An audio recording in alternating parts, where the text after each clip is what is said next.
Hi everyone. GST act अपने departmental officer को interception of vehicle की पावर देता है। इस पावर के थ्रू जीएसटी ऑफिसर्स कोई भी अगर गुड्स ट्रांसपोर्टेशन के अंदर है तो वो उस कन्वेंस को, उस व्हीकल को रोक के वो ये चीज चेक कर सकते हैं कि क्या वो जो ट्रांसपोर्टेशन ऑफ गुड्स है वो in accordance with the GST act हो रहा है।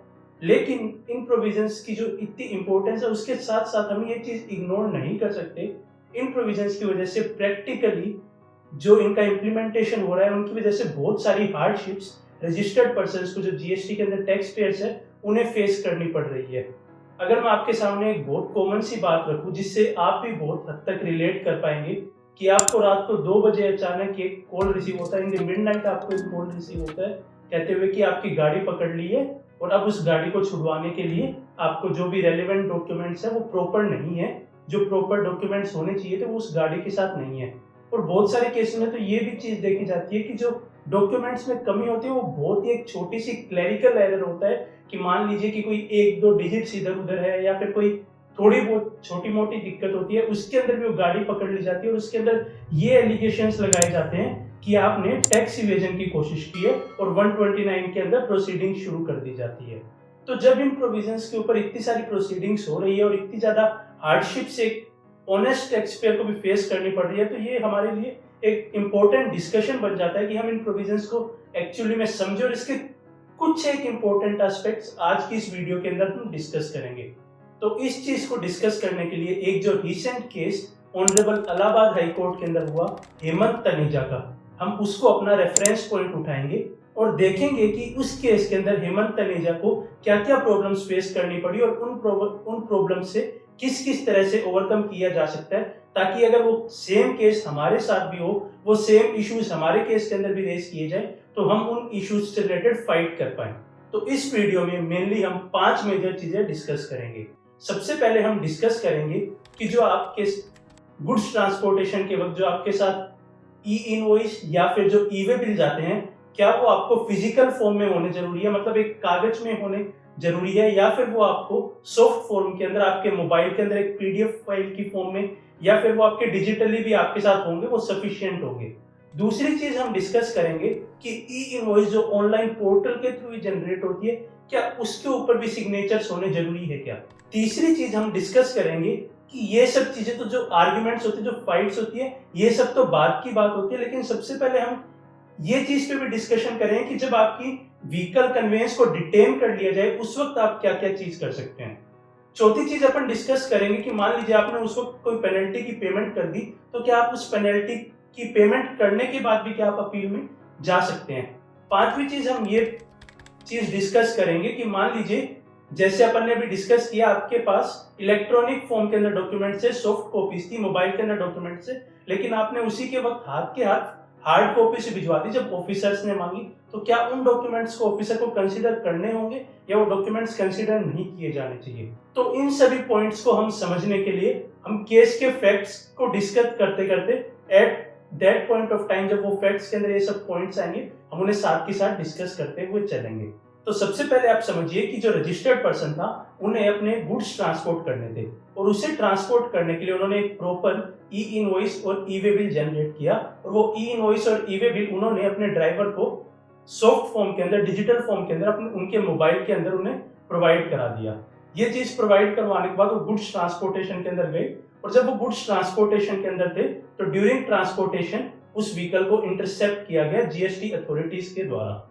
जब वो व्हीकल इंटरसेप्ट किया गया और नेसेसरी डॉक्यूमेंट्स मांगे गए, तो ड्राइवर ने जो उसके पास फोन के अंदर अवेलेबल थे, जो सॉफ्ट फॉर्म के अंदर अवेलेबल थे, जो डिजिटल फॉर्म के अंदर ई इनवॉइस अवेलेबल थी और ई वे बिल अवेलेबल था, वो चीज उन्होंने शो किया जीएसटी ऑफिसर्स को, लेकिन वो जीएसटी ऑफिसर्स ने कंसीडर नहीं किया।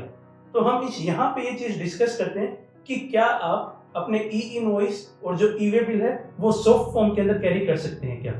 तो इसके लिए हम चलते हैं रूल 138A पे।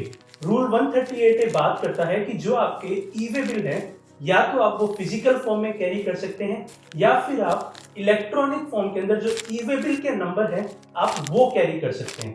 दूसरी चीज वो बात करता है कि जो आपकी ई इनवॉइस है, या तो वो आप फिजिकल फॉर्म के अंदर कैरी कर सकते हैं या फिर आप जो क्यूआर कोड जनरेट होता है, क्यूआर कोड भी आप इलेक्ट्रॉनिक फॉर्म के अंदर कैरी कर सकते हैं।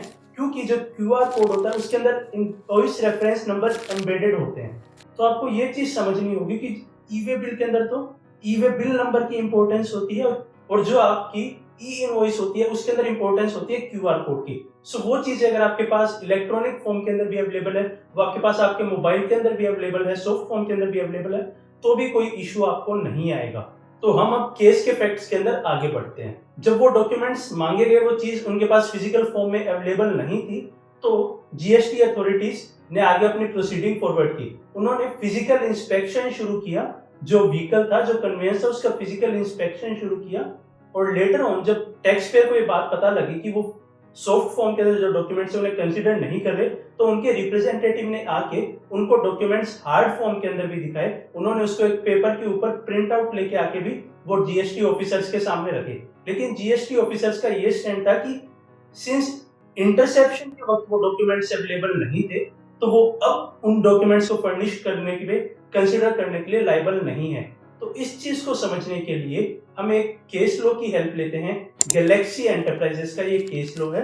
इस केस लॉ के अंदर ऑनरेबल हाई कोर्ट ने ये बात कही, अगर सीजर होने से पहले अगर कोई डॉक्यूमेंट्स रेक्टिफाई करके या कैसे भी आपके सामने फर्निश किए जाते हैं अथॉरिटीज के सामने, तो अथॉरिटीज लायबल है उन डॉक्यूमेंट्स को कंसीडर करने के लिए। सो मैं यहाँ पे आपको ये चीज कहना चाहूंगा कि अथॉरिटीज उन डॉक्यूमेंट्स को कंसीडर करने के लिए लायबल है। उन डॉक्यूमेंट्स से सेटिस्फाई हो ना हो वो अथॉरिटीज पे डिपेंड करता है, लेकिन आपको वो डॉक्यूमेंट्स कंसीडर करने होंगे। मेयरली ये नहीं हो सकता कि इंटरसेप्शन के वक्त अगर वो डॉक्यूमेंट्स नहीं थे तो बाद में उन्हें कंसीडर ही ना किया जाए। आगे हम केस के अंदर बढ़ते हैं कि जब उन्होंने इस चीज को डिनाई कर दिया, जो फिजिकल डॉक्यूमेंट्स लेके आए उन्हें भी कंसीडर करने से डिनाई कर दिया, तो उन्होंने आगे जाके गुड्स को डिटेन कर लिया और एक शो कॉज नोटिस पास किया। शो कॉज नोटिस में उन्होंने कुछ कुछ पॉइंट्स उठाए। पहला पॉइंट उन्होंने उठाया शो कॉज नोटिस के अंदर कि जो ई इनवॉइस प्रोवाइड की गई उसके ऊपर कोई भी सिग्नेचर अवेलेबल नहीं है। तो इस चीज को समझने के लिए कि क्या जो ई इनवॉइस पोर्टल के थ्रू जनरेट हुई है क्या उसके ऊपर भी सिग्नेचर रिक्वायर्ड होते हैं, तो इसके लिए हम चलते हैं रूल 46 पे। रूल 46 से बात करता है कि जो ई इनवॉइस आप पोर्टल से जनरेट कर रहे हैं, इलेक्ट्रॉनिक इनवॉइस है, उसके ऊपर सिग्नेचर की कोई रिक्वायरमेंट नहीं होती है। अब आप एक चीज बात करेंगे कि शो कॉज नोटिस इशू हुआ, गुड्स डिटेन हो गए, अथॉरिटीज उस वक्त इस तरह की कोई भी आर्गुमेंट्स आपके सुनने को रेडी नहीं है, तो इस वक्त वो आपके पास क्या सॉल्यूशन अवेलेबल है? आपको अपनी जो कमिटमेंट्स है अपने रिसिपिएंट्स को जो गुड्स भेजना है वो भी पूरी करनी है। तो आप ऐसे केस के अंदर उस वक्त आपके पास क्या सॉल्यूशन होता है? तो जो लीगल सॉल्यूशन होता है वो ये होता है कि आप उस वक्त एक बार जो पेमेंट है पेनल्टी की वो आप कर सकते हैं और अपने गुड्स को रिलीज करवा सकते हैं। अगर आपने पेमेंट्स करके गुड्स को रिलीज करा लिया तो इसका ये मतलब नहीं है कि वो पेमेंट आपने दे ही दी। आप उस पेमेंट के अगेंस्ट फर्दर अपील में जा सकते हैं अगर आप उस ऑर्डर से सेटिस्फाइड नहीं होते जो ऑर्डर आपके अगेंस्ट पास किया जाता है ऐसे केस के अंदर।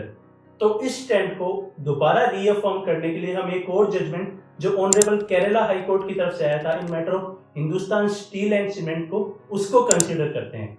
इस केस के अंदर ऑनरेबल हाई कोर्ट ने ये बात अप्रिशिएट की कि मेयर आपने अगर कोई अमाउंट डिपॉजिट करा दी है तो इससे ये चीज डिसाइड नहीं होगी कि आप अपील फाइल नहीं कर पाएंगे। दूसरी चीज उन्होंने ये भी देखी कि जो सेक्शन 107 है उसका स्कोप बहुत वाइड है, उसका स्कोप कहीं भी नैरो नहीं है, किन ऑर्डर्स के अगेंस्ट अपील में जा सकते हैं। उन्होंने ये चीज भी कही अपने जजमेंट के अंदर कि अथॉरिटी को ऑर्डर तो पास करना ही होगा, वेदर पेमेंट कर दे या नहीं करे। सो ऑर्डर तो पास हो गई और ऑर्डर के अगेंस्ट अपील के अंदर भी जाया जा सकता है। एक चीज उन्होंने और भी ऑब्जर्व किया, अगर ऐसे केस के अंदर अपील का राइट नहीं दिया जाता है तो ये आर्टिकल 265 ऑफ कॉन्स्टिट्यूशन का भी वायलेशन होगा। तो जब आपको इस केस लॉ की हेल्प से इन 5 पॉइंट्स के ऊपर एक क्लैरिफिकेशन मिल गया है तो हम कुछ एक और ऑब्जर्वेशंस जो हाई कोर्ट ने अपने इस जजमेंट के अंदर दी हम उनको भी डिस्कस करते हैं। एक चीज अगेन एंड अगेन हम बताते हैं कि आपका काम अपने आर्ग्यूमेंट्स को अथॉरिटीज के सामने रखना है, उन्हें सुनना वो अथॉरिटीज की काम है। क्योंकि इस केस के अंदर भी ऑनरेबल हाई कोर्ट ने ये बात कही कि जो काम था टैक्सेबल पर्सन का वो ये था कि वो अपने डॉक्यूमेंट्स अथॉरिटीज के सामने फर्निश करे और अथॉरिटीज का काम था कि वो चीज उसे प्रॉपर्ली चेक करे। जो इलेक्ट्रॉनिक फॉर्म के अंदर भी डॉक्यूमेंट्स अगर रखे गए तो अथॉरिटीज उन डॉक्यूमेंट्स को चेक करने के लिए लायबल थी और अथॉरिटीज के पास पूरा प्रॉपर मैकेनिज्म अवेलेबल है जिसके थ्रू वो इन चीजों को चेक कर सकती है। वो भी जाके ई वे बिल नंबर से सर्च कर सकते हैं पोर्टल के ऊपर, वो भी जाके क्यूआर कोड से चीज ये स्कैन करके ये चीज चेक कर सकते हैं कि क्या वो प्रॉपर ई इनवॉइस है या नहीं।